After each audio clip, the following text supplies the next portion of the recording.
I think it's safe to say that Rome Streetz is the nicest rapper out of New York City at the moment.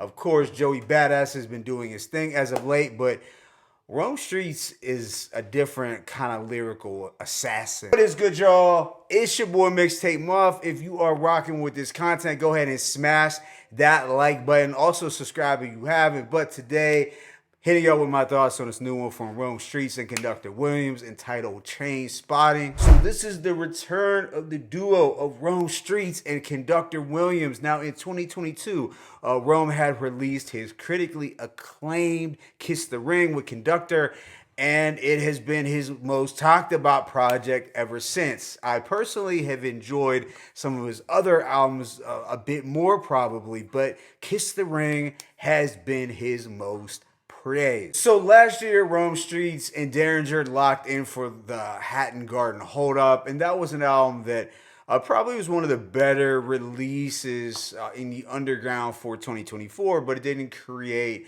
the buzz of Kiss the Ring, that's for sure. But these two are back at it again. The title Trainspotting is obviously based on the late 90s cult film Trainspotting. It was a source of inspiration for Rome Streetz for this project.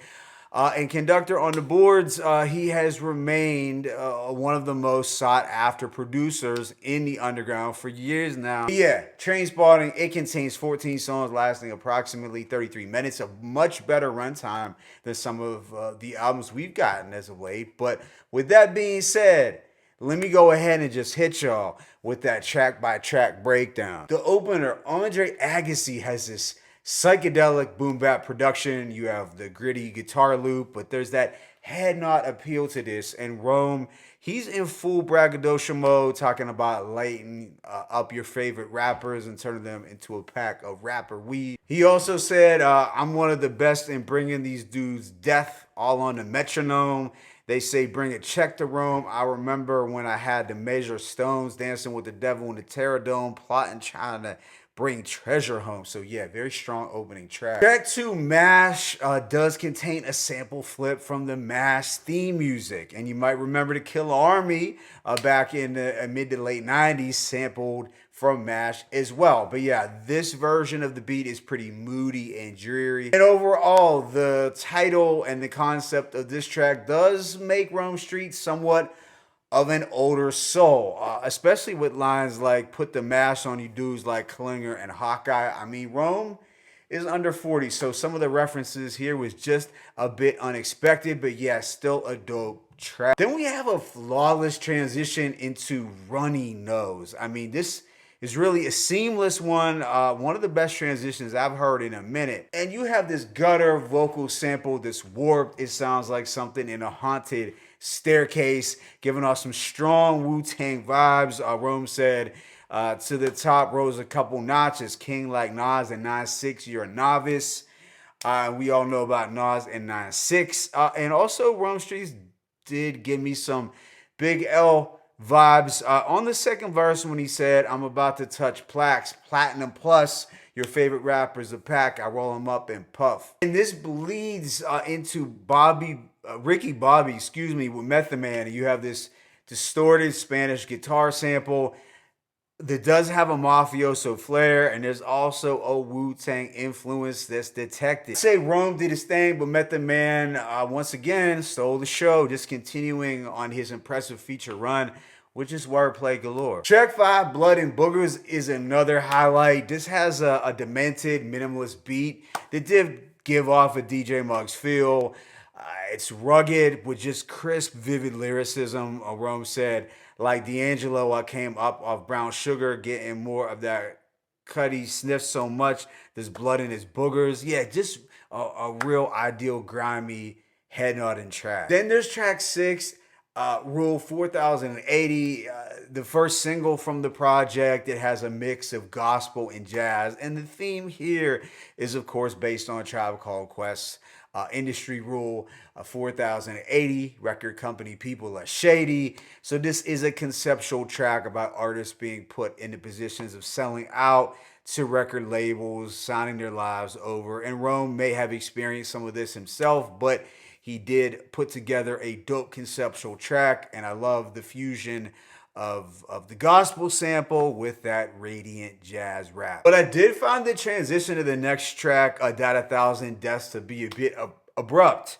But this song is quirky, trippy, and unusual. But I did like Rome's double time flow. He was really floating on here. Yeah, altogether, Dot 1,000 Deaths was one of the quirkier moments for sure. Things do mellow out on Heartbreaker. You're getting a dusty soul flip with that signature Conductor Williams pitch.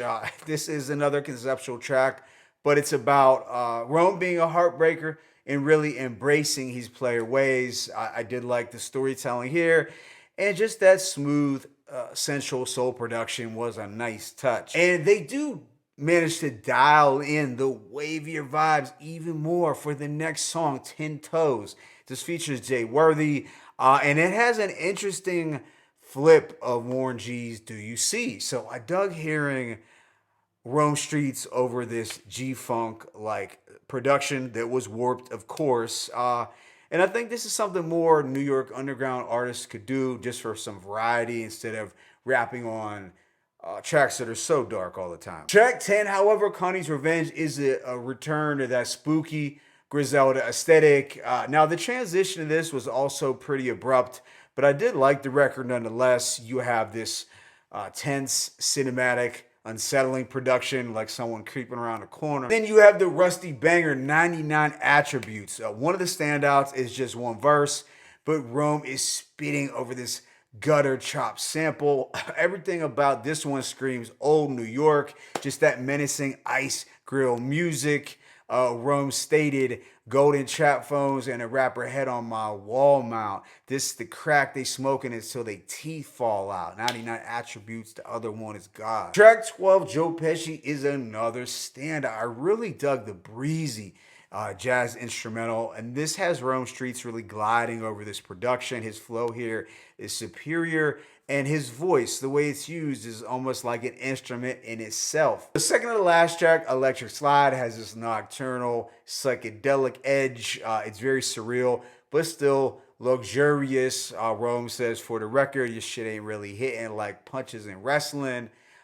He's also talking about having the spirit of Pac and Pun wrapped in one. And the project ends on a real strong note with Resource Room. You have a two-part instrumental. The first is more harmonious with the flutes that sound like something out of a 70s flick. The double time flow here is pretty impressive. I think he really polished that double time flow well on this album in general. But then the second half, we get this grittier jazz rap instrumental and hard-hitting bars. So overall, I'm going to give this project a rating of a strong 4 mics. At the moment, I do kind of like this project a bit more than Kiss the Ring. Sure, while that had the high highs and the acclaim, I think Conductor and Rome trimmed the fat down this time around and just made a more concise, tighter project. I'm sure some will disagree. With this release, I did like how Rome Streetz focused on some concepts a bit more. The production was a little more varied too.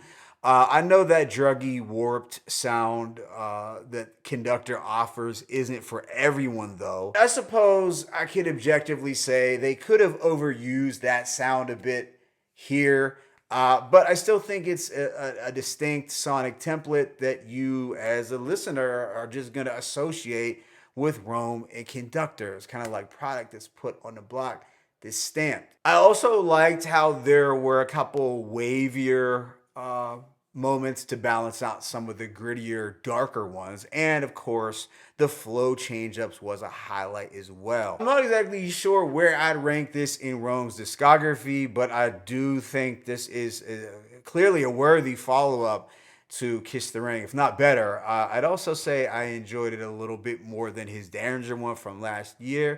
Favorite tracks include Andre Agassi, MASH, Runny Nose, Ricky Bobby, Blood and Boogers, Rule 4080, 10 Toes, 99 Attributes, Joe Pesci, and Resource Room. But let me know your thoughts in the comment section. It's your boy Mixtape Mob. I'm signing out as always. It's peace and blessings. Rome Streetz, Conductor Williams, Trainspotting.